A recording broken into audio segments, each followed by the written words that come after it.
En Paraguay la mezcla es ley, un rito sencillo, un poder enorme para espantar al Caraí Octubre. ¿Por qué se llama Yopará?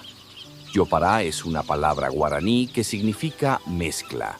En lingüística paraguaya también nombra la mezcla de guaraní y castellano. En gastronomía da nombre al guiso que mezcla maíz, locro, abati y poroto, cumandá. En el campo, Yopará también nombra el modo de plantar juntos el maíz y el poroto. Crecen en mezcla. Los diccionarios guaraní-español registran Yopará, yejea, tests, mezcla, confirmando el sentido popular.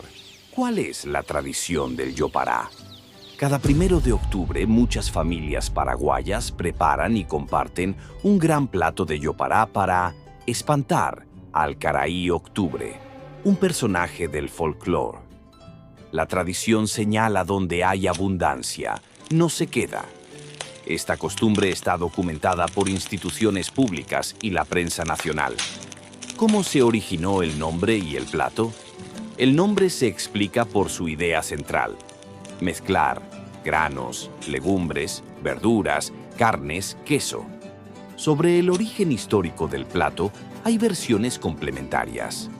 Para algunos investigadores y promotores culturales, el Yopará es la evolución del locro antiguo con carne.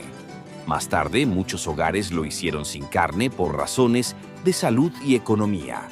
Otros cronistas locales apuntan a una cocina criolla, moldeada en las reducciones misioneras, donde se mezclaron técnicas e ingredientes indígenas y europeos.